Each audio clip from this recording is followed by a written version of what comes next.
Mai, are you sharing the slide?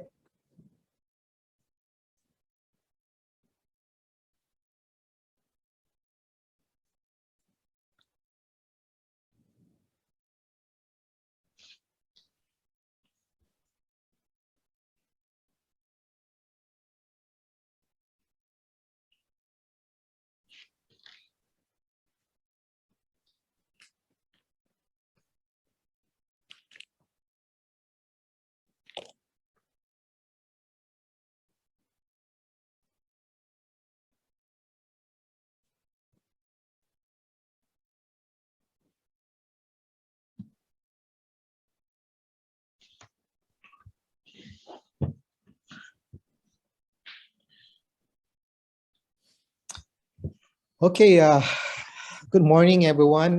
Good day, my fellow colleagues, guests, and faculty members of faculties and school. Welcome to the inaugural 2021 Commercialization Series webinar from Taylor's University.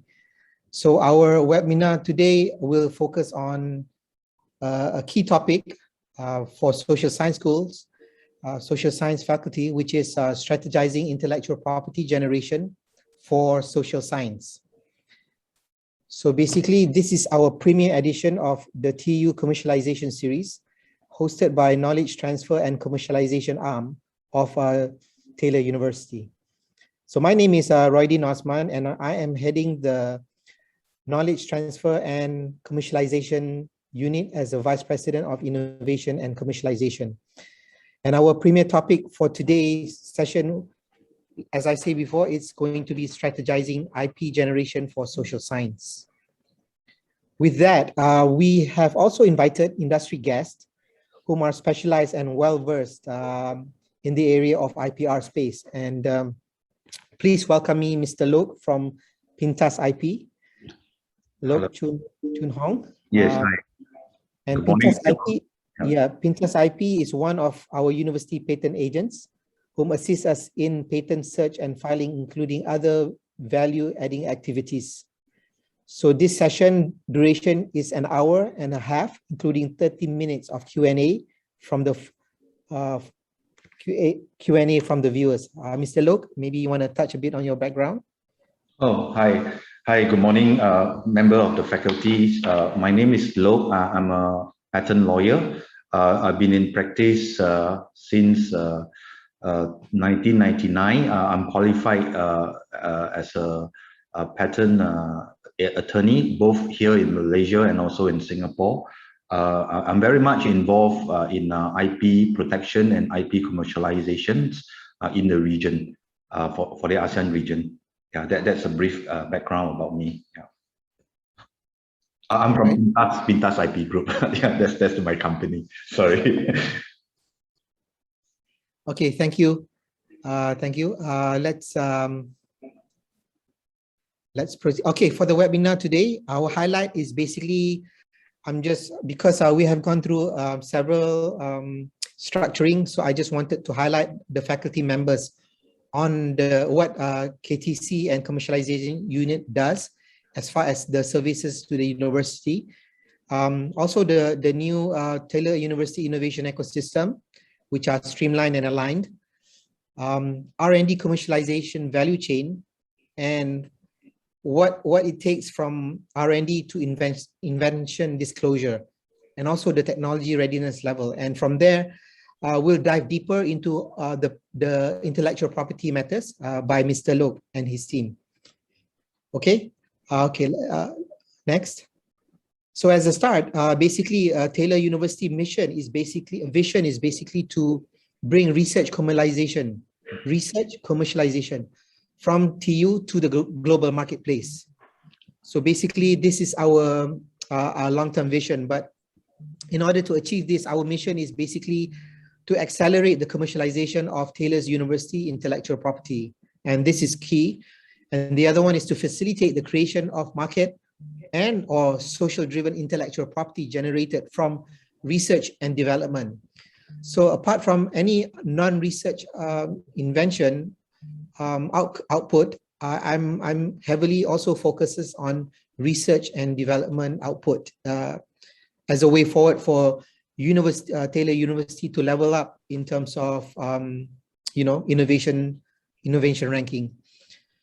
So some of the services activities that we do is basically capacity building via engaging programs such as commercialization, awareness, advisory, webinars, and seminars, and webinars like this one that we are conducting right now. Also creating IP database and portfolio for commercialization, for productization, for MVPs, and for investment opportunities. We also focus into the IP protection work, which we work very closely with our partners. One of them is Pintas IP. Exploitation of IPs, promoting innovation and technology transfers with quintuple helix collaborations and initiatives.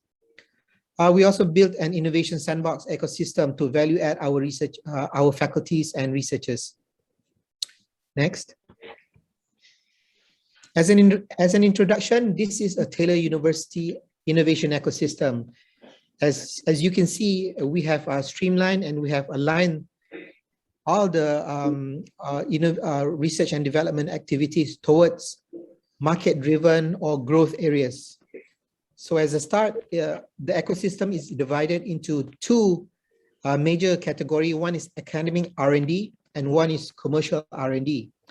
Later, I will explain to you in terms of what it means by academic R&D and what it means by commercial R&D once it goes through the commercialization value chain.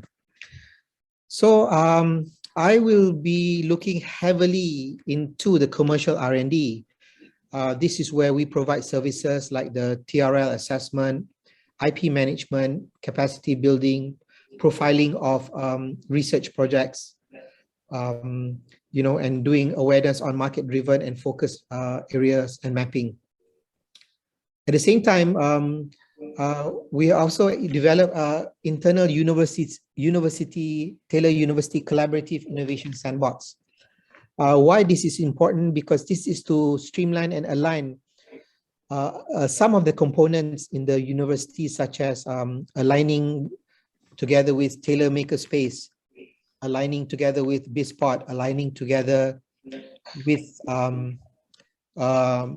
multi-learning disciplinary, so that when we develop our research in terms of market-driven solution or identifying the solution, we have everything is within this sandbox and it doesn't fragmentedly engage in separate ways. So this is basically our ecosystem sandbox. And what we do is we map our sandbox into the industry growth areas. And for 2021 to 2030, within the fourth industrial revolution, these are the identified growth areas that are identified globally and also from the Economic Planning Unit and the Academy Science Malaysia, which are energy domain, culture and arts and tourism, medical healthcare, smart technology, smart cities and transportation, water and food, agriculture, education and environment, and biodiversity. Of course, there are many more, but in terms of growth area, we are mapping this to the strength of Taylor faculty, the strength of Taylor's faculty. So maybe we're not going to be touching all the growth area, but we're going to be mapping some of the growth area and some of the subdomains to the strength of our faculties in terms of research. Yeah. So let's move across back to academic R&D. So in terms of the flow, basically research projects or research R&D initiatives is being done by researchers, postgraduate engineers, scientists, and staff of the faculties. And I hope there will be a lot more direct research being done in the faculties so that we can increase our research outputs and increase our investment disclosure later on. So in a nutshell, this is the ecosystem of Taylor University in terms of innovation. Yeah. Next. Okay, let's take a deeper dive into the ecosystem and what I I oversee is basically the R&D commercialization value chain. So it touches from the creation of IPs all the way up to a successful transfer of technology, or a successful startup company, or basically a joint venture company or a spin-off company from the university. So if you look at the commercialization value chain, on the top in the table, KTC will provide our engagement and our advisory in various type of services.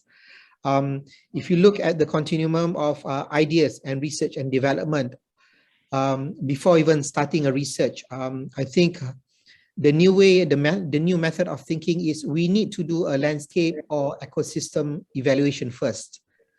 Because sometimes before we start, it's just an idea, or no research was completed, no idea of competitor. A lot of work needs to be done in this area by the researchers or the innovators or the PIs. So these are the list of things that maybe we can assist, or maybe you guys engage us in assisting in where you find relevant in this continuum. So from ideas and research and development, we would move to, okay, before we move, at the basic level, we will assist you also in the sectorial or domain mappings. What I mean by domain mapping, I will show you in the next slide, but we will do a bit of, we will sit down together between PIs or researchers, and we will do a bit of domain mapping before you start your researches. So that the reason why is because we want to ensure that it is, maybe it will be a technology breakthrough, or maybe it will be a market demand, or maybe it will be a social demand driven. So once the idea is there and you start conducting your research, theoretical, do a minor patent search using perhaps Google patents, for example, and identify your customers, then we can start thinking about commercial evaluation. What I mean by this is we can start thinking about whether your research would have a commercial value proposition or not. If it has, then we would start to engage in an invention disclosure, and then it will go through our internal IP committee to evaluate whether we want to proceed this for patent or other type of filings. So if we approve the patents or the other type of filings, we would also engage Pintas IP to continue with a thorough patent search, and also a thorough patent assessment, and in producing a report to the value proposition of the IP. Okay.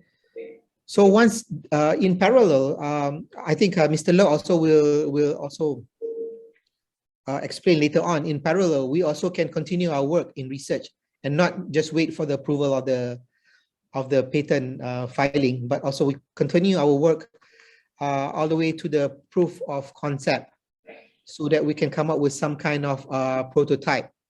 In also coming up with allocate some manufacturers, and also at this level we will also work closely with Tailor Makerspace in terms of coming out with minimal viable products, so as to speak, that as to not to cost too much to the university, but just nice and appropriate, just to come up with early adopters or early customer usage of the products or services. From there, we work together with the industry and the end users, and then if it works and it needs more modification, enhancement to the proof of concept features, we will do a technology transfers from the technology transfer proof of concept to the productization. And this is where more fundings will be invested from the university to improve your products or services. And here together, we will start working with my unit, also the TMM and BSpot in developing, as you can see, understand more on the market, the technical specification of your products or services, developing strategic plan, business plan, and also identifying potential investors and potential licensees. Yeah. I think this is this two continuum is the most crucial part before even you go further in the commercialization path to create a new products or services, and later to be more successful in a startup or a spin-off or a technology transfer. But I'm not going to dive deeper into this area because this will be another series later on. But I'm just going to stress on more on the intellectual property portion. Next.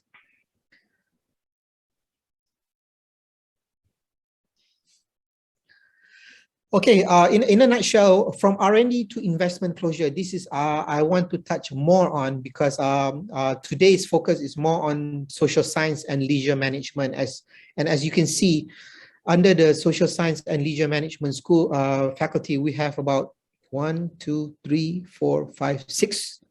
1, 2, 3, 4, 5, 6 schools. Wow, I mean that's a lot of schools, and I'm pretty sure you guys would be able to produce some kind of invention closer or a form of intellectual property later on. And this aggressively in 2022, in terms of the standard, I'm trying to set a standard year on year of 28 investment disclosures from, not from each school, but in total from the Faculty of Management, if possible. So normally before, so how do we do that? So basically in terms of market mapping, if you can see at the bottom quadrant of the slide, what domain relates to your school, if you can see restaurant technology in terms of food and studies, then education technology, restaurant technology, education technology, travel and hospitality, robotics and multi-learning discipline, in the area of some of the subdomains, and also food technologies. But if you notice on the market mapping, there are a lot of subdomains to research on. And I'm not going to tell you what topic to develop your research on, but I'm just going to map out the market as a domain, and also to map out the subdomain. Of course, in this slide, it's a bit small, but if there's more interest from the faculty members later on in developing their research, please, you are free to engage me, to touch base with me later on. We can talk further details in terms of the domain definition, the subdomain definition, and what are the growth technology area that you can possibly conduct your research in terms of trying to add more solution, whether it's in a form of in the area of blue ocean or red ocean. If you find a niche or good value proposition, why not? We can try to look into that area. So on KTC, on the college transfer and commercialization side, what do we do with your invention? We will assess your invention at the early stage, whether it's a big market or small market. So if it's a big market, then the points is bigger. Is it a growing market that you are entering, or the problem solution that you're trying to develop your research in? Is it a growing market? Is it a shrinking market? A good market, response, poor market, closed market? And then we'll zoom into the patent. Does this patent cover a broad patent, narrow patent, strong patent, or weak patent? This is something that Mr. Loh will also highlight later on. In terms of the support, so further developing into commercialization, whether there will be a synergy with other support, with other projects. For example, if you are developing a robotics solution for the hospitality or the hotel industry, will it involve other faculty members, other schools like the School of Computer Science and Engineering, or maybe School of Media and Communication? So we will look into that angle also, and we would also able to support the inventor in terms of commercialization. And as you can see, the previous slide in the commercialization value chain, yeah. And at the end of the day, once your invention has gone through all this process, we will engage again with you and maybe to understand what is your aspiration of your research and development. Are you going to develop the R&D just for the sake of publication, or maybe to win awards, or maybe you want to take the R&D further beyond the applied research, or to the pre-commercialization area and to the commercialization area, which means that at the end of the day, maybe you also want to be involved in spinning off or starting up companies and, marketing your own products or your own invention that you have developed at a very, very early stage, from the idea stage. So these are something that you guys from the school can think about later on when you start engaging with us later. Yeah. So year on year, I hope that in terms of target, the investment closure would be 28, and maybe in the funnel, as we evaluate, maybe we will shortlist maybe 10 or 5 or 3 patent to be filed later on, based on our assessment with the market demand and market traction, or also the investor traction. Yeah. Next. This one is very important because even if you are looking for grants, for example, asking for grants at PRGS level, TRGS from MOHI, but you have to know that there are also other grants that are available from MOSTI. There are currently four new grants that involves applied research and beyond. Productization grants and stuff like that in the millions. So basically, these new grants will focus on certain TRL level. And what I wanted to express here is, I think we need to move our level of research instead of just conducting, basic to applied. We need to move it to another notch where we have to really move beyond experimental or proof of concept research, at least touching the TRL 4 all the way up to TRL 6, so that we don't just depend on MOHI grant. We can tap further larger grants from the angel investors or the seed investors and sort of like that. So in a nutshell, these are the industry standard definition that I'm highlighting here, but I'm not going to go through all of it. You will have to sit down with our team, my team, later on to go through the details of this TRL in order to position later your research. Yeah. Next. Okay. Lastly, before I pass to Mr. Lok, I think you really need to understand the intellectual property type. What is the right intellectual property for you? What is it for? How is it being done? So these are the categories of the type of intellectual property types, which is patents, copyright, trademark, registered design, trade secret, which Mr. Lok will explain further, and he will also explain in terms of social science what is the most relevant type of intellectual property rights to file, in a quick manner and stuff like that. Because patent is not for everyone to file, but I think I leave this up to Mr. Lok to explain. I think I'm slightly over 6 minutes, so we're going to have a bit of Q&A at the end of the presentation. But without further ado, let me pass the presentation to Mr. Lok to start his presentation. Please, Mr. Lok. Yeah, hi. Thank you, Dr. Roy. Can I share my screen? Please do. Okay.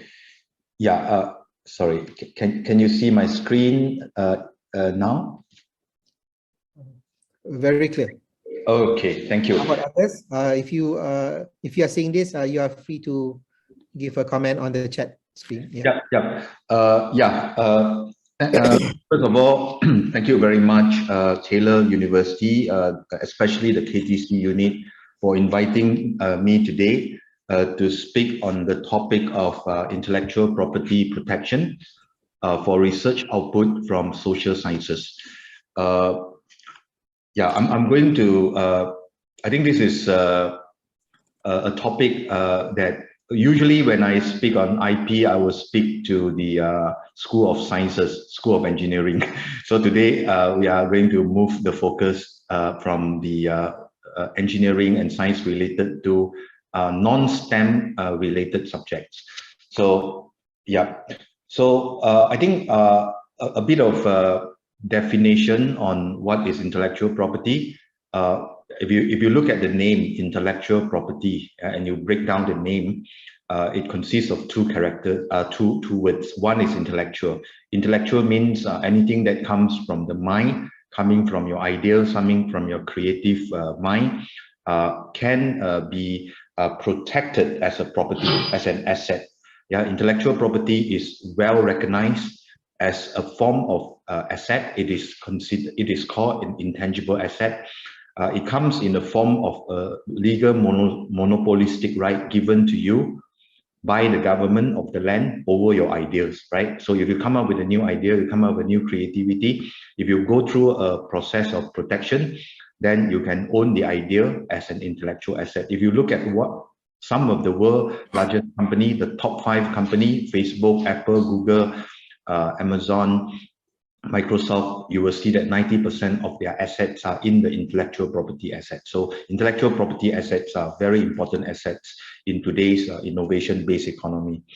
So today we are speaking to faculty members from social sciences, and social sciences is very wide. It covers from anthropology to economy, law, education, sociology, psychology, hospitality, business as management. So I believe anything which is not STEM related, STEM stand for science, technology, and engineering, can fall under the social science. So we're going to cover what are the IP strategy or IP protection strategy for social sciences. Okay, yeah, I think Dr. Roy Dean did mention a little bit about intellectual property. I just want to introduce to you the 4 key categories of IP that I think every researcher should be aware of. Okay, you have patent. Patent, I think if you follow Dr. Roy's presentation just now, you will see that a lot of the he mentioned a lot about patent. I guess when it comes to commercialization, I think patent is still the most important IP to talk about. And apart from patent, patents protects technological solution. Yeah, it's a solution to a technological problem. Okay, so this is one. Second is trademark. Trademark protects your goodwill. So if you want to commercialize your product, you need to have a brand. You can promote your brand. You build your goodwill over the brand, and all the goodwill is protected by trademarking. So you need to own the name by trademarking the brand.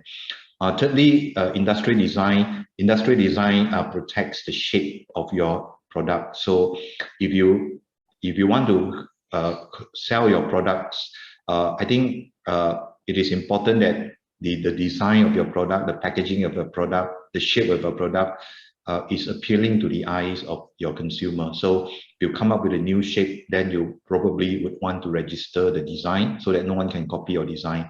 So I think this is quite relevant to the School of Liberal Art, School of Design, where you come up with aesthetical design.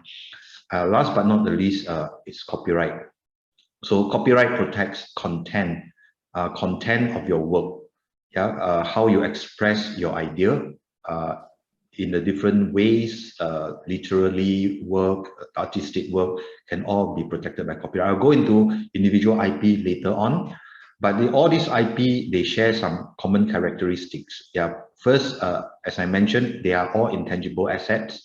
You can't see, you can't touch the IPs, but it is an asset, which is something that you can sell, you can buy, you can rent your IP for a value. So when talk about commercialization, basically you're licensing your IP for people to use. Just like a house, you can rent your house, you can also rent your intellectual property, you can sell your intellectual property, you can capitalize your intellectual properties in your book, right? So this is intangible asset. So why would IP worth money? IP worth money because it is a legal monopolistic right. It is a right given by the government, right? The government, every government in the world now, they have their IP offices. So if you can register your IP with those offices, you will get a monopoly right over your idea. So this monopoly is very wide. You can cover the making of your idea, the selling of your idea, the using of your idea. If your idea is patented and someone use it, you can go after the user, right? So it's a very wide right. Because it is granted by the government of the land, it has limitation by jurisdiction. You can have a monopoly right in Malaysia if you register in Malaysia. If you want a monopoly in US, you need to register in US. This explains why IP you must file country by country. You cannot file one and cover all because there's no world government. There's only national sovereign government. And they are all limited by time, right? IP has a lifespan. So during the lifespan, to compensate for all your R&D work, all your hard work, the government give you a monopoly for a limited time. So after the IP expires, the IP is open to all. So these are the common characteristics of IP that I think all researchers should be aware of. And the function of IP is to protect your unique ideas. I think one of the job of the researcher is to come up with some new things, right? Something new and unique to research, to push the frontier of knowledge, come up with new ideas, new answers to the problem. So the ideas in its different form or different permutation can be protected by different IPs. So if you come up with a functional idea, yeah, you want to own a functional idea, you want to own the solution to a technical problem, you patent it, right? So why is patent still the most important asset for commercialization? It is because the industry is interested in your solution. So they want to take your solution, use your solution commercially, and they pay you royalty or they buy your ideas, your solution. If your idea has got to do with brand identification, then you trademark it. Yeah, the goodwill, the branding aspect of your idea. If your idea has got to do with the outlook, you industrial design it. And if your idea has got to do with how you tell your story, right? It's not the idea itself, but how you express the idea, expression of idea, then you copyright the expression. So there's a fundamental difference between patenting your idea and copyright your thesis, right? When you copyright your thesis, you copyright your books, you are actually protecting how you tell your idea, how you put your story across by copywriting. If you want to own the idea, the underlying idea, it is still important for you to patent it, right? Patent is the only way for you to own a functional solution. So today, I think we will spend a bit more time exploring how can social sciences patent their idea, right? I'll come up with some examples later on. So why is IP important to researchers? Why is IP critical to commercialization? I think mainly for two reasons. The first reason is you need to set up legal barrier of entry, right? If you come up with an idea and if you don't own it, the moment you introduce it to the market, the moment you publish it in your thesis or in your journals, your idea is exposed and it becomes a public domain property. Anyone are at freedom to use your idea to monetize your idea. There's no return to you, right? So in order for you to gain certain kind of return on your investment, you need to have ownership. So you need to have an IP to own the idea. And with those ownership, you have legal barrier of entry. If people were to copy your idea after it is protected by IP, you have a right to stop them, a legal recourse against the copycats if you have the IP. So the main reason why IP is critical, when you look at Dr. Roy's roadmap to commercialization, IP stand out as one of the important steps because, I think the university needs to evaluate your idea to see whether it has commercial value. And if it does, has all the necessary, it meets all the criteria, then you need to own it. So you need to IP it, you need to patent it or copyright it so that you can have legal entry, barrier of entry. And the second reason why IP is important is because when you own an idea, you have the freedom to operate, right? You have the freedom to operate, meaning if nowadays in today's world, if you can have an idea and someone patent the idea, then you can use the idea. You have no freedom to operate. So if you patent the idea, then no one can stop you. You have the freedom to operate. So freedom to operate is equally important for you to commercialize your product. You have to own it so that people cannot copy you, and you want to own it so that people cannot sue you. So this will clear the path for you to commercialize your product.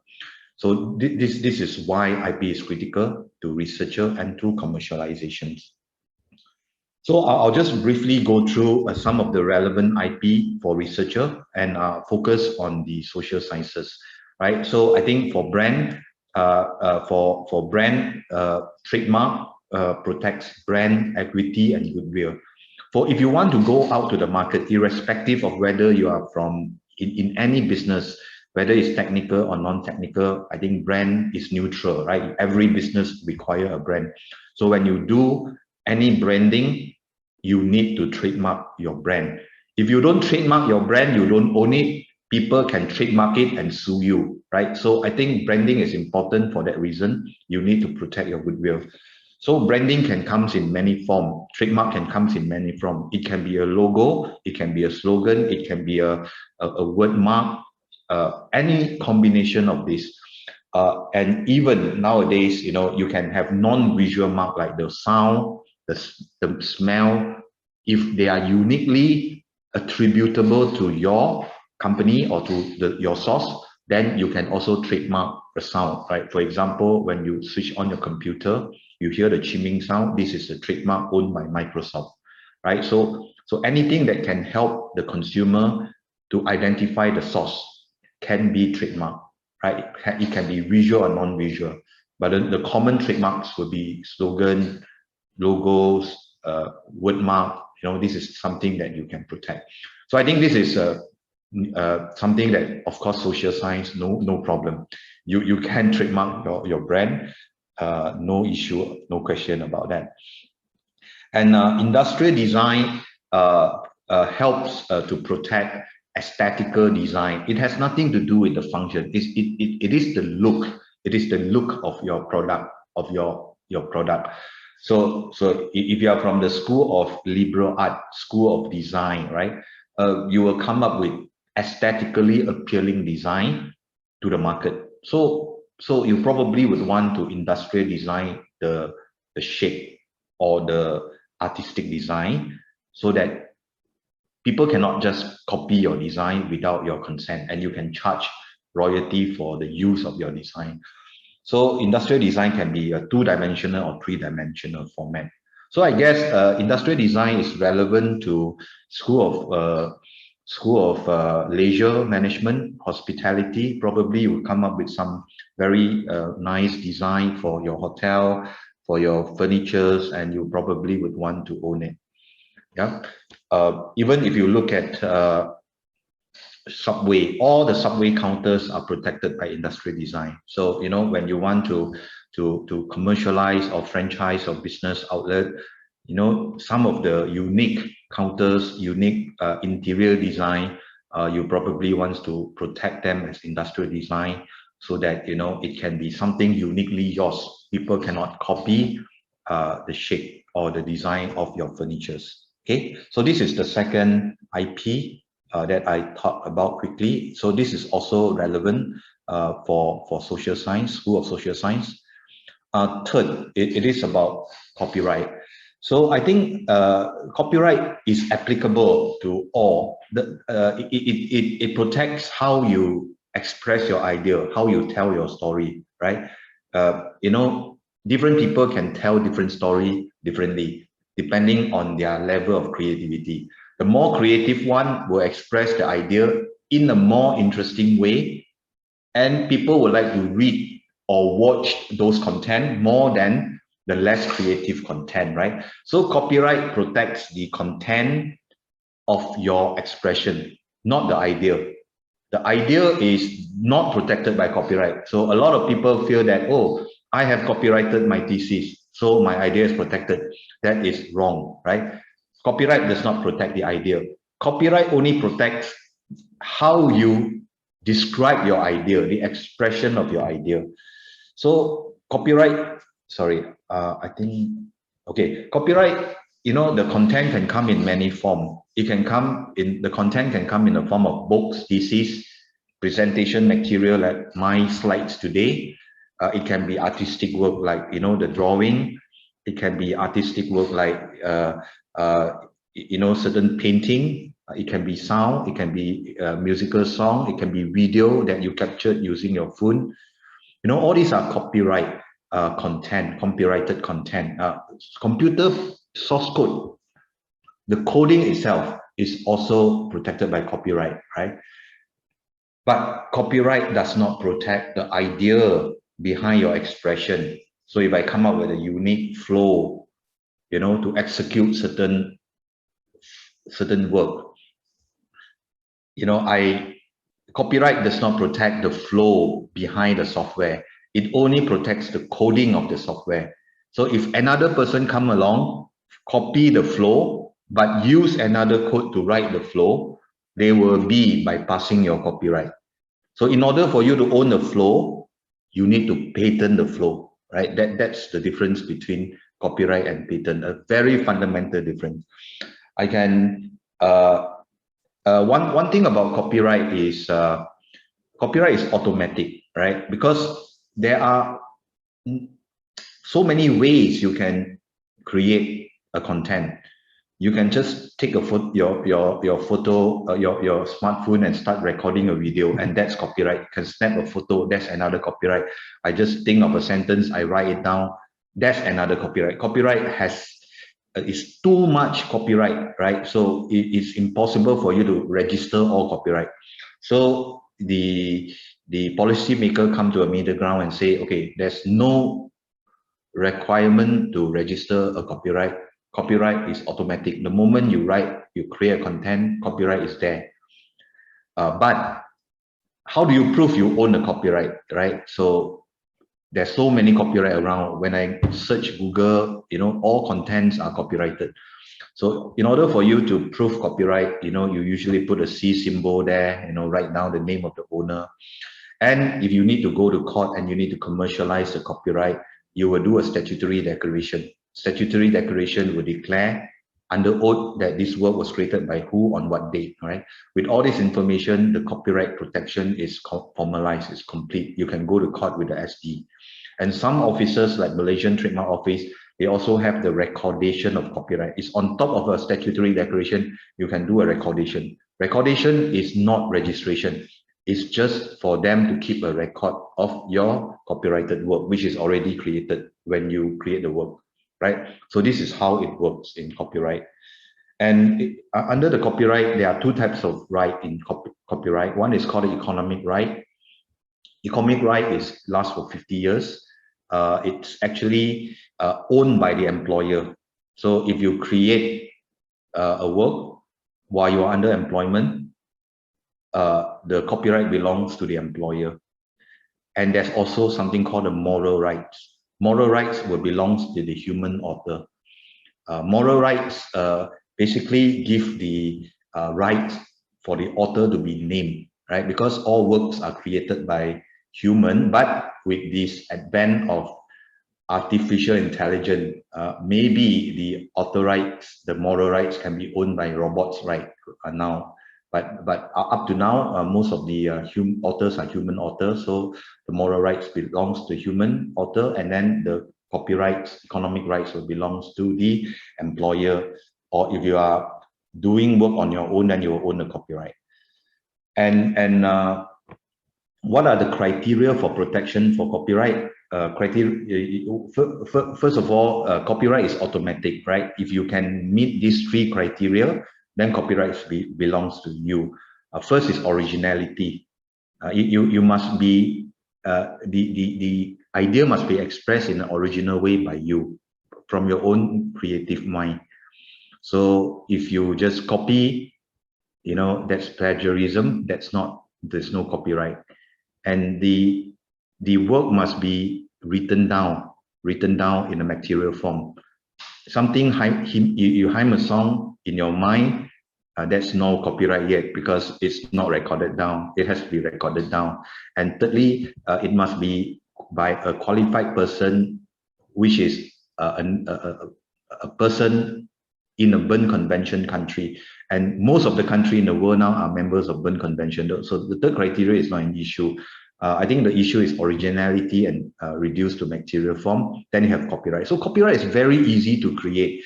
The moment you go to internet, you download anything, it's all copyrighted by someone. So you have to be careful. Yeah. So you can't just take any work and then replicate it, because any replication will be an act of infringement. So if an copyright owner, right, you can prevent reproduction of the work in any form. Reproduction can be copying, can be recording, replicating your content in any form will be considered an infringement of copyright. And copyright will extend also to the public performance. You come up with a play and people performs it publicly. That's the performance right. And there's also a communication to the public. If the public were to, if a station were to air it to the public, that would be also a copyright infringement. So nowadays in the world of copyright, there are many collecting society. You have the collecting society for the author. You have the collecting society for the recording house. You have the collecting society for the public performance.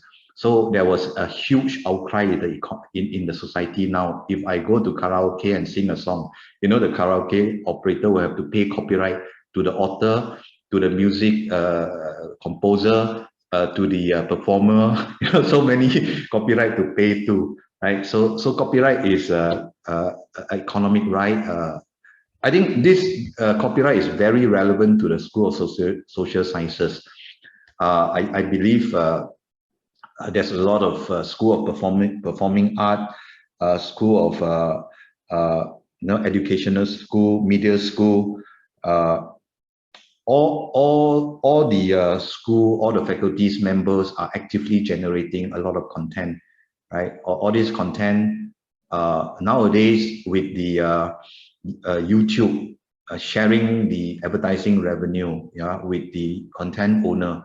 If you are able to draw crowd, right, and YouTube will help you to advertise your content, and the advertiser will share the advertising fee with the content owner. So copyright has become a very important source of revenue generator for a lot of creative worker. So this is important. Copyright is important for social sciences. It covers all aspect of social sciences, and ownership will belongs to, if you are under employment, to employer, right? And copyright can be assigned, but not the moral rights. Moral rights will forever follow the author. And that's one very important case, Apple versus Microsoft, to highlight the fundamental difference between copyright and patent, right? To cut it short, because I don't have a lot of time, what happened here is Apple was the one who come up with this modern graphical user interface, right? In today's computer, you can go to the menu, you click, you drop, and you can, manage or operate your computer using the graphical user interface, which was originated by Apple. So in the early days, Apple had engaged Microsoft. Microsoft was still a startup then, Bill Gates, to develop the source code for them. So this graphical user interface idea was shared with Microsoft programmer. So after they learned this idea, Microsoft programmer started to do their Windows 1.0, Windows 2.0. All this Windows 1.0, 2.0, they have their own source code. but the idea is the same. It's still the original graphical user interface originated by Apple, right? So Apple took an action against the Microsoft for copying the idea using copyright. So the court say this is copyright. Copyright does not protect the function. Copyright only protects the code. Now Microsoft does not copy your code, did not copy your code. Microsoft copied your idea. For you to own the idea, you need to patent the idea. So this case goes to illustrate that, you know, copyright protection is limited to the content that you create. The moment people don't use your content, but they copy your idea, there will be no protection in copyright. The protection has to lie in patent, right? So this is our next topic. So that's the reason why, you know, for a lot of technology, a lot of businesses, I think barrier of entry does not come from copyright, unless you are in the creative industries like music, right? So music, or you are in the art world of art, then copyright is very important. But if you are in the world of providing solution, copyright does not protect solution. Copyright only protect expression. So if you are from the School of Social Sciences and you come up with some solution, it's not sufficient that you only copyright it. You probably need to patent it, right?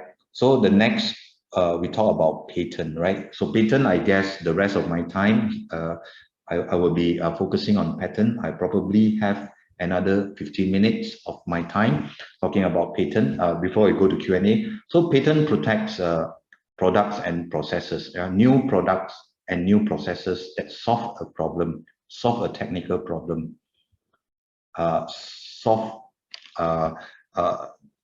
or deliver a solution to a problem, right? This is what patent is all about. So there are few category of patented invention. You know, if you look at the world of patent, you can categorize all invention under this 4 category.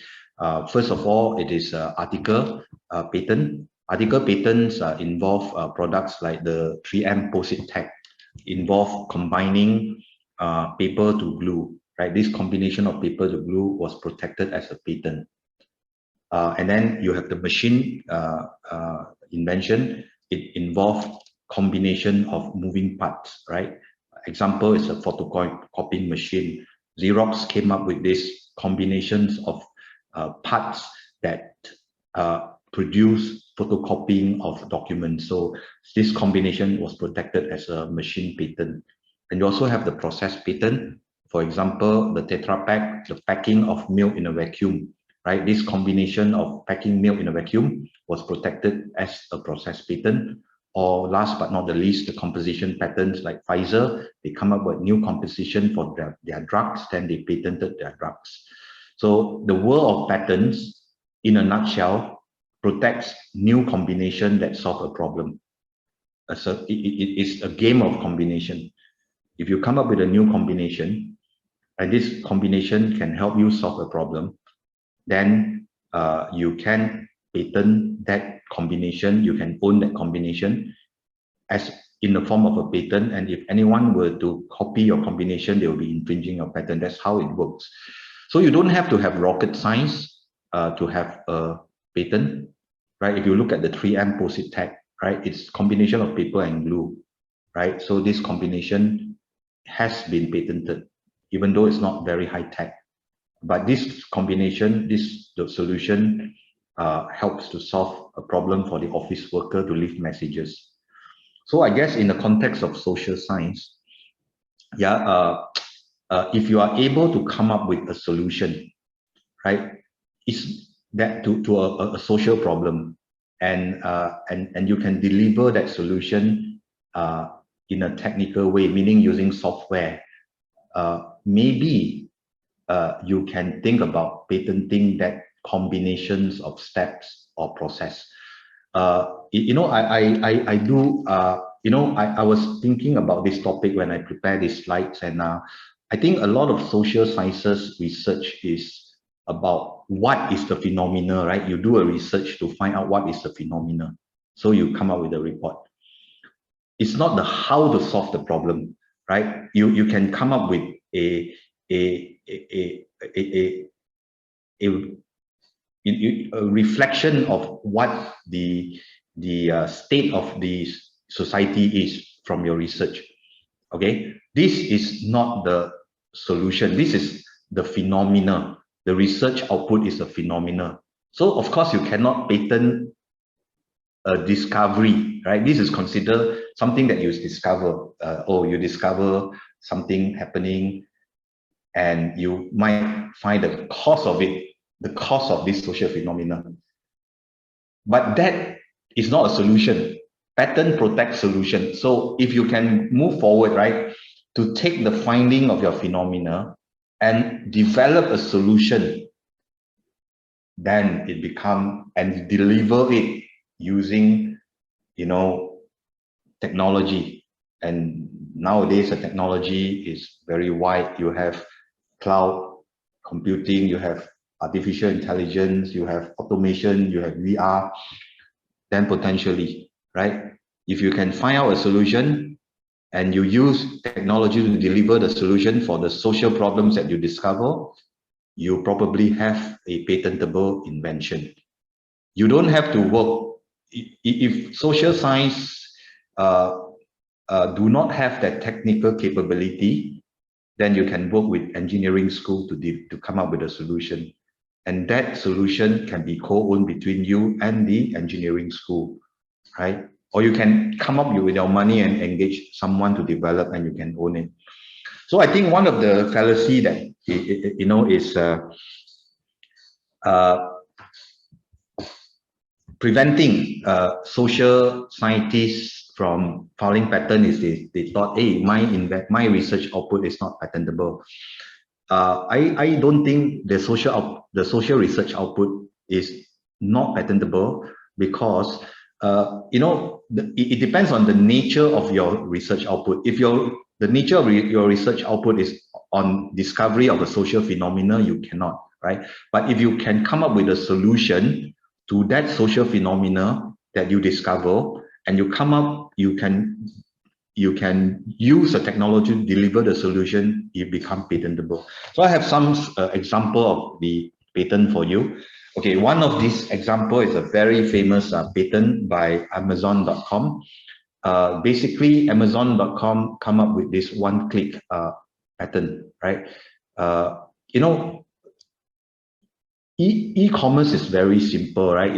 It's about okay, so commerce is very simple. It is about buyer order something to the platform, and platform send it to the seller, and seller sends you the product. That process is the traditional commercial process of ordering a product from a platform. But what Amazon has done is, in the early days of the internet, they come up with a way to simplify the ordering process. They call it a one-click.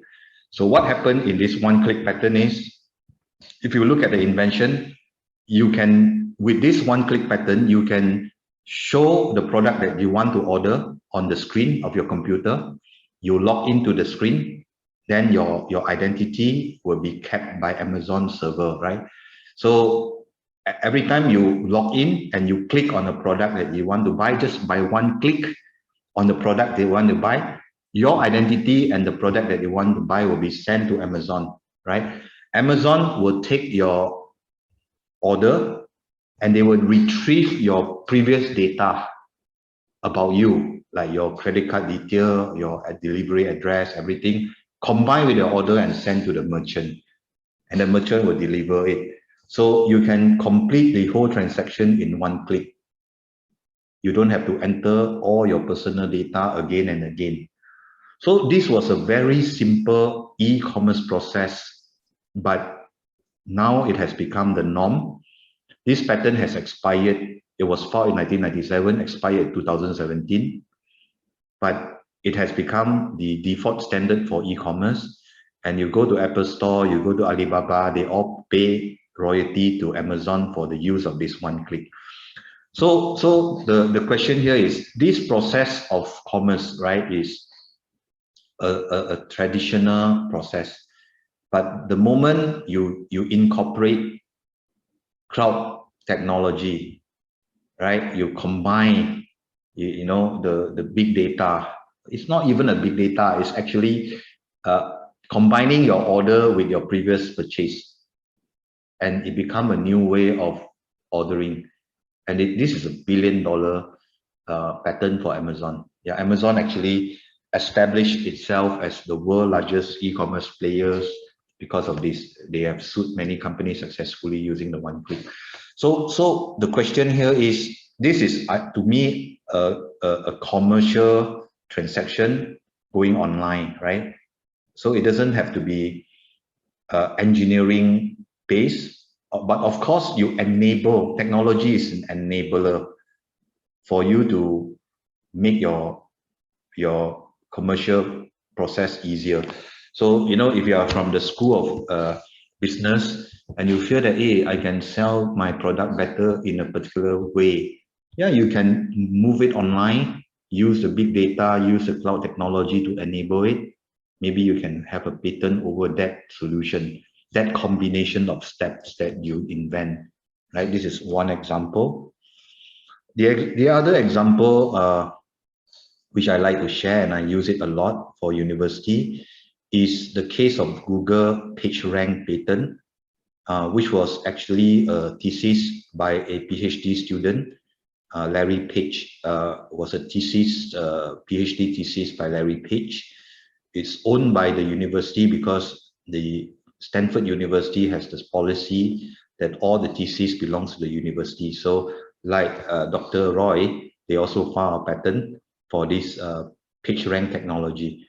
So this PageRank technology is one of the earliest patent by Google right? So when Google was formed, this thesis, this patent originated by a student thesis was actually licensed to Google. And this Google doesn't have money, didn't have money then, exchanged 1.8 million share with the company, right? Stanford exchanged 1.8 million share for the licensing. So when the company was listed in 2005, Stanford sold all the share for 336 million. If they have kept the share now, it would be worth billions, right? Because the share price of Google has gone up so many times compared to 2005. And this thesis is about what? This thesis is about how do you rank the internet, right? How do you rank the internet? So how does Google rank the internet, the website, so that the people who use the search engine can find more relevant information from their searches? So what they did was, this Larry Page recommended that you look at the backlink of your website, right? To rank the importance of your website, you calculate the number of backlinks each website has. The more backlinks it has, the more relevant or the more important that website will be. So you calculate all the backlinks of all the websites in the world, and then you do a ranking of the websites. So this is basically the idea of Larry Page, right? So during that time, you have other search engine like Yahoo and other, you know, Alta Vista and all that. But this way of ranking website was first used by Google, and because of the patent, other search engine couldn't copy them, right? Because of the protection. Without this patent, anyone can just copy the idea, but the idea was not copied. So this is how it works, right? So every website has different backlink. So each backlink is assigned a point, and if you have more backlinks, you have more points, and you can rank the pages, all the pages, by using the backlink. So this is an idea which is copied from thesis. The thesis, how you rank the importance of a thesis by looking at the number of citation, right? So this by just borrowing the idea and move it online and use the technology to calculate, to rank, then you can actually have a patent that forms the backbone of a very successful company. So the question is, yeah, you know, I think this is not 100% a social technological solution. You have to find out why a website is more relevant than the others, right? So you have to study the phenomena, or this is more important because it has a lot more characteristics, and I can use this characteristic to do a ranking. Then you can use a software to implement this, and this can become a patentable invention. So the same can apply to, a lot of studies in the school, in the social sciences, that you do study and you find certain phenomena, and you can use this phenomena to do ranking, and to do certain, can enable the merchant or enable the end user, to do things better and faster and more relevant, and it becomes something patentable. I have three more examples to share, I think, two more examples to share before I stop. Facebook pattern, right? This is a pattern about how to detect fake news. So this was 2016. Facebook is the world largest nation in terms of population, right? The United States of Facebook, it has 3.2 billion people, 3.2 billion users, right? So it's humanly impossible to screen all the fake news. So what Facebook has done is they come up with a solution. Of course, you need to use a machine learning, yeah, to identify what are the content that is objectionable. This is actually systems that blocks the objectionable material, right? It's humanly impossible to check all the posting, so the machine has to play the role. So I think definition of objectionable materials will have to be from the social sciences, right? What is objectionable? The social science will probably come up with a better definition than the scientists or the economists, right? And then this type of research that you have can be fed into a machine learning, and the machine learning can start learning, and they can use this studies or this framework to rank the content and to screen out the objectionable content. So again, if you can look at this example, it's not a very high tech kind of cure disease or biotech invention. It is about human behavior, about content created by human, and you use the technology to find out all this content. So I guess this is another example, I would say, that social sciences can play a role. Another Facebook content about using, this is all to do with psychology already, right? So Facebook actually uses this psychographic, right, to judge whether this person is, what kind of personality is this user. Is it an extrovert? Is it introvert? Is it stable emotionally? By looking at all the conversation of this person in the social media. So then they do a mapping of the psychological profile of the user, and will feed only news related or relevant to this psychology profile to this user. So different user will have different content fed to their social media posts, right? In one household, you can check, no one has the same content shown in the Facebook. Everybody has different Facebook content because of your psychological profile. So I would like to ask, is this technical or is this psychological? I think this very much to do with social sciences, right? Very much to do with profiling of psychology and using those big data to screen and to qualify the user, right? That's another example. This is the combination of steps patented by Facebook. So this patent was filed in 2012, right? Very early. And during that time, you must be asking, why is this possible to patent something simple like this? In 2012, no one had foreseen that one day, Facebook will become so big and you can actually feed content based on psychological profile of the user. So in 2012, this combination was already owned by Facebook. So by owning it, they can stop other social media from using this, and they can have freedom to operate. People cannot sue them for using this. Okay, I think that's one last example. I think this is using again posting to predict your next live event by looking at what you talk about, like birth, death, graduation, and they will use that to predict the next product, the next major live event, and they will then post the relevant content to you based on your next live event.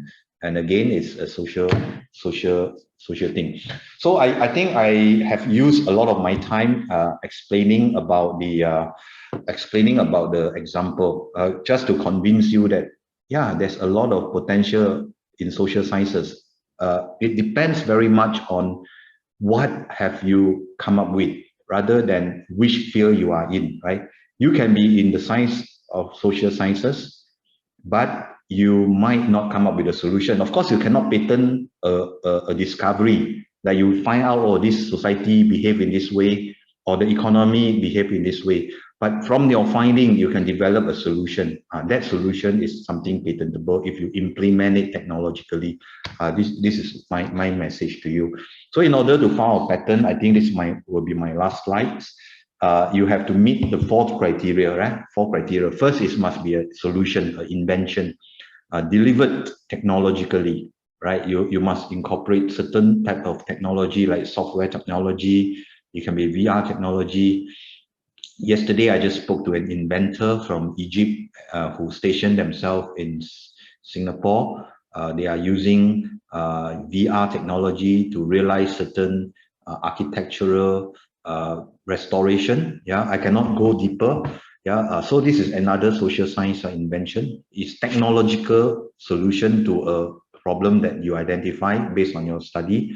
And in order to be patentable, your invention has to be new, novel. The combination of steps must be new.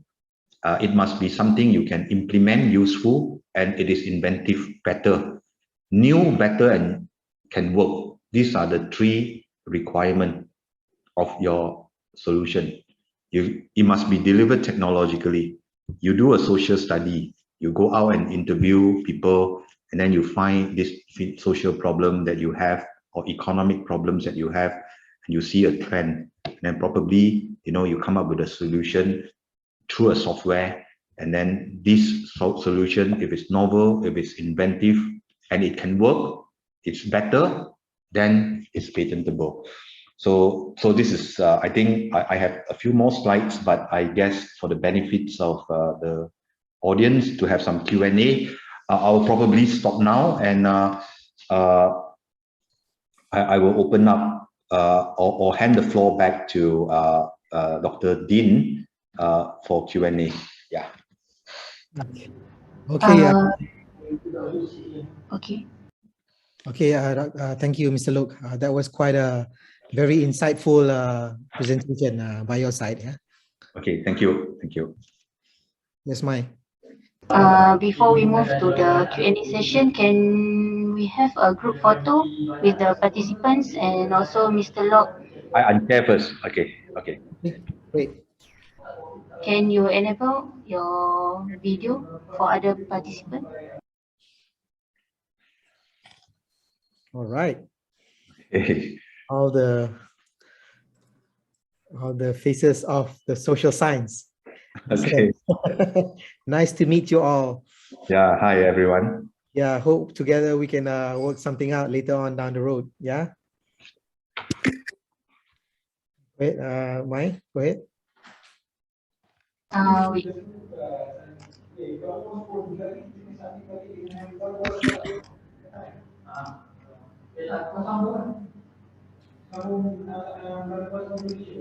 Okay. I need to take for 4 times. 1, 2, 3. Mm. 1, 2, 3. Okay, 1, 2, 3. Okay, done. Okay. Thank Okay. you. Thank you, everyone. I guess in a sense of time, please, if you have any question, please, spare it here so that we can all learn from what the answer is going to be like. To the floor, to the viewers. What do you want to start? Dr. Mustafa, you want to start? Yeah, thank you. Thank you very much, Mr. Roy and Mr. Locke, for this really informative session. I learned a lot for IP and patent for social science. My question is actually, now I'm working in a project in FRGS. And in my project, I'm supposed to develop an index for monitoring and measuring sustainable tourism. So I have to deliver, actually, I have to deliver an IP for this in my actually grant. But my question is this type of index, because you explained about patent and said in some way should be a solution, based on my understanding, tangible solution, and use technology to implement this. But what about this index? Final product of this project will be actually this index can be used by government or other related parties to measure and monitor sustainable tourism. So there is any possibility to register as a patent, or I should go for other type of IP? Thank you. Yeah, Dr. Mustafa, I think your index is automatically protected as copyright, right? So you have copyright over the index, the table that you prepare, the scoring for the different criteria, these are all copyright. But copyright only protects the expression, not the solution, right? People can express the index in a different way, and your copyright will have no effect anymore. So, but if you want to patent the index is not a solution yet, right? Index is how you characterize what is sustainable in terms of tourism. So, if you can deliver something like, for example, I don't know, in terms of tourism sustainable solution, you can come up with an apps or a kind of a software where you can I offhand it's very difficult for me, but you can use a tangible software that people can measure the sustainability of their projects, tourism projects, and the government can easily monitor that whether it's sustainable or not, using the cloud technology, using the the big data.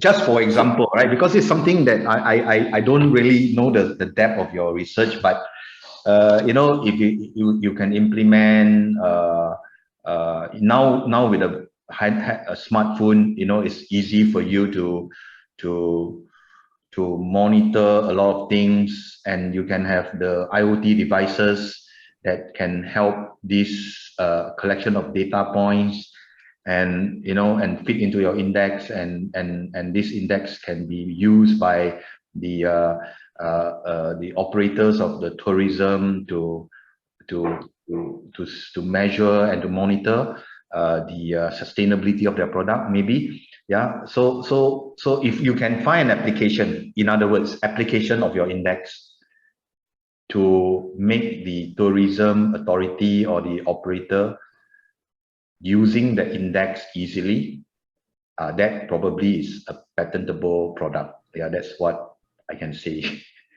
Thank you. Maybe later I can sit with Mr. Roy and explore the possibility, because actually we're developing this tool.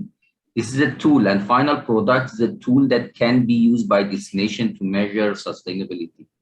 Yep. It's not only something in paper. Okay, thank you. I don't want to take more time. Thank you. Yeah. Yep.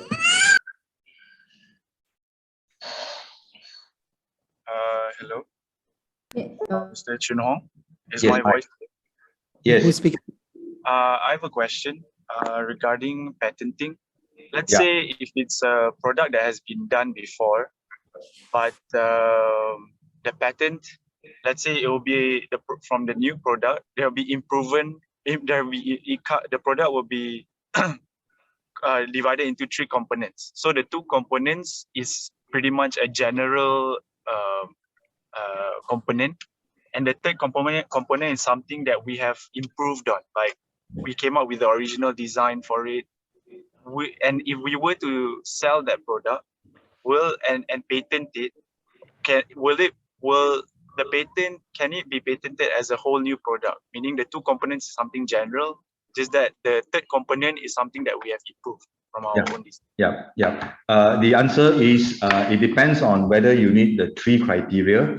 First, whether it's a novel combination, whether has anyone else in the world combined the 2 generic product with your third improvement product before, right? So you need to do a patent search to see whether this is a novel combination. If this is novel, the second question is you need to ask whether it is better, right? The new combination better than before, is whether it's inventive. If it's new, it is better, and it is something that can work, right? Then you can have a patentable criteria.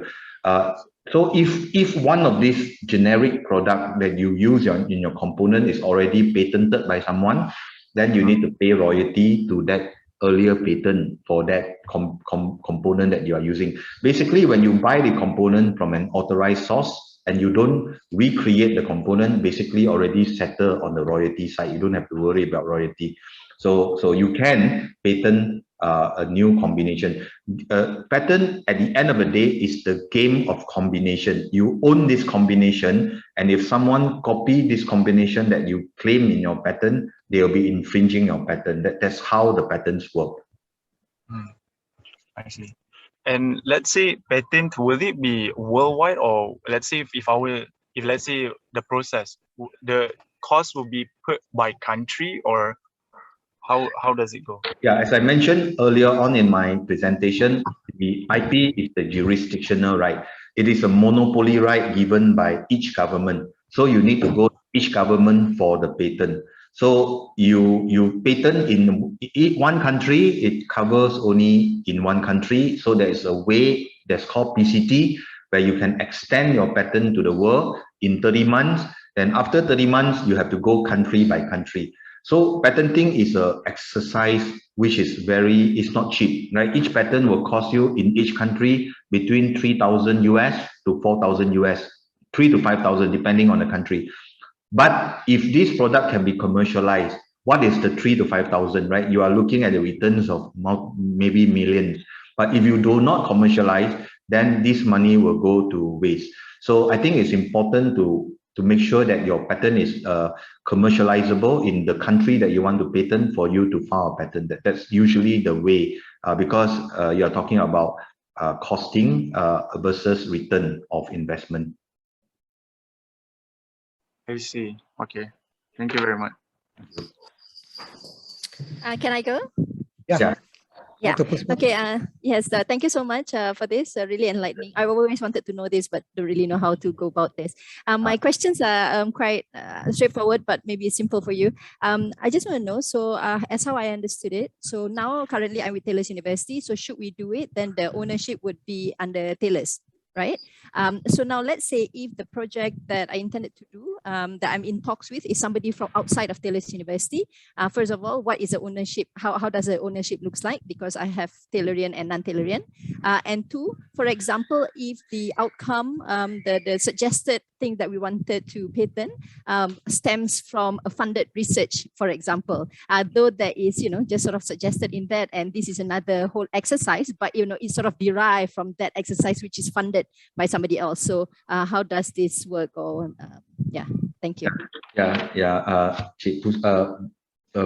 Chipuspa, thank you for your question. I think ownership is a very sensitive issue, especially when it involves many parties, right? The basic standard, the basic principle is the owner is your employer, right? So when you sign your contract of employment, and also it's provided by the IP Act that when you work with an employer, the employer will own anything developed in the course of employment or anything using the resources of the employer.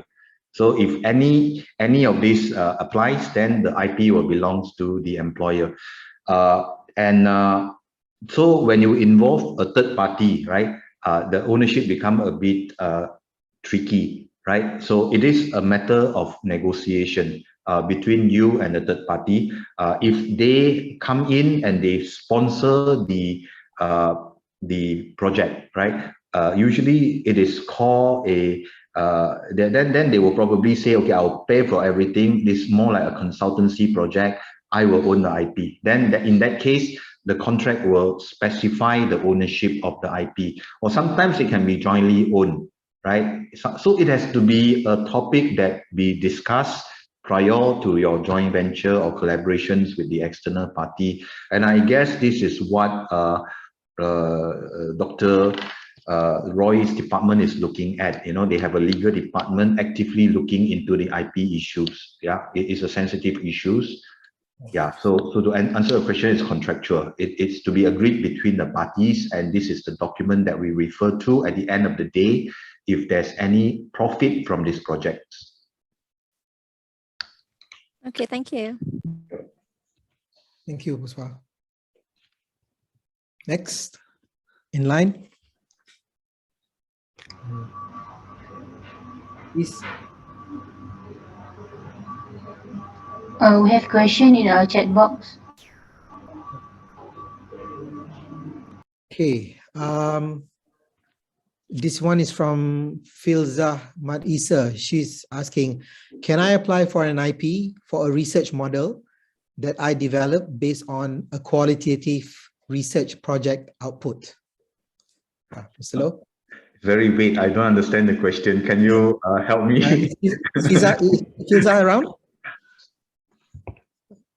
Filza, are you around? Can you? Yeah, I'm here. Okay. Can you explain your question? Normally, when we conduct qualitative research, we are going to come up with models that can be used by other researchers around the world. So I was thinking that if we have a grant and then I finally find out there's a new model that can be used by other researchers, can I apply for IP for the model that I developed based on the research? Is your model an index or is it a solution? It's a solution with the steps and what do you call that? There is a flow of it, how to achieve it together with the suggestions. Oh, it's not just a model, it comes with a package of the recommendation plan. Oh, yeah. If that's the case, you need to meet the 3 criteria. You have to have a technical delivery. You are using certain technology to deliver that solution, and it is a new and inventive solution. Then you can file a patent for that solution. You cannot patent a business idea. Business idea is not patentable because it does not have the technical element. The solution must have a technical element to it, and it must be a new combination of steps, and it deliver a better result for the end user, right? So if you can meet the 3 criteria, you can patent it. If not, your paper will be copyrighted, right? But copyright is only for the way you present the model, but not the model, the idea behind the model. If it's not a technological related model, can it be something like a blueprint, a clear blueprint that would trigger more ideas for research in the future? Unfortunately, patent is reserved for a solution delivered by technological means, right? A business idea, like for example, I come up with the, Michael Porter, the 5 forces and all that. These are all not the subject of patenting, right? You can't. So because this is how patent is being structured. It helps the society. It wants to protect inventions that can solve a technical problem. Yeah. So if it's not technical, you can't. You can take the look at the idea just now of Amazon, right? If it's a pure business process transaction, you cannot own that patent. But once you use the IT and the big data to, to deliver a result, make it easier for people to make order, then it becomes patentable. You can come up with a way of, like the one by Facebook, psychological profile of a user. This profile is not patentable, but you can use the profile, use the technology to crawl the conversational content and match with a profile, and then give a profile and match it with a content. That solution is patentable. Okay, understood. Thank you. Thank you, Fizla. Sorry, I have a question regarding non-academic research output, like on-job training, manual development for a community. Can this thing go under IP? It's definitely copyright. All your manuals are copyright. So the question here is, who owns that? You say it's non-academic, right? So you do it outside your scope of employment? This is by Sarawak State government. Okay, then but the grant is parked under tables. So okay, so it's copyright. The manuals are all copyrighted. All the contents are copyrighted. Yeah, and the videos that you do out of content, these are all copyright. All right. I think we'll just have one last burning question, and then then we'll close the webinar for this session. Okay. Okay, Mr. Loh? Yeah, fine. Yeah. All right. Okay. Any other members of the faculty has a really last burning question that you can see potential of commercialization that you wanted to, convey? Or you can always contact us and through Dr. Roy. Yeah, anytime. Yeah. No worries. Well, I don't see any yet. Okay. Yeah. Well, I guess this is the end of our webinar, and basically in the future, should there be any other question that you wanted to ask, please engage myself. I'm always online or available at KTC to address some of the issues that you guys have. Basically down the road, I'll be also staying close to the Faculty of Science to see what is the IP asset available for us to have, maybe work with Pintas IP to commercialize or to patent later down the road. And I'm looking forward for an exciting 2022, and then hope that there'll be more investment disclosure coming, because it will be, like I say, it's going to be competitive, because it's not just from your faculties from SIG School, but it's going to be from other faculties and other schools. So because of funding limitation, not everybody that we can patent, but the one that are closest to the market, closer to the social economic impact, this is something that we want to look at and patent for the for the benefits on mankind. Okay. Mr. Look, I would certainly like to thank you very much for participating in our webinars. I'm pretty sure down the road there will be other engagements that other specialized engagement that we'll be doing on behalf of Taylor University and KTC, and also Dr. Mustafa, I also like to thank you on behalf of heading the team at Social Science School to gather all our creative minds here in one session. And I hope that I will get more feedback from your school, and maybe further to improve in terms of the commercialization series, and also to look deeper into the verticals of what also other things that we can address apart from just IPs and other type of commercialization value chains. Yeah. Any other last word, Prof. Mustafa and Mr. Lok? Yes, thank you very much. It was a very informative session, and I think open our mind and our colleague, and later we will in touch with your department, Mr. Roy, and we will explore more for IP for social science. Thank you very much.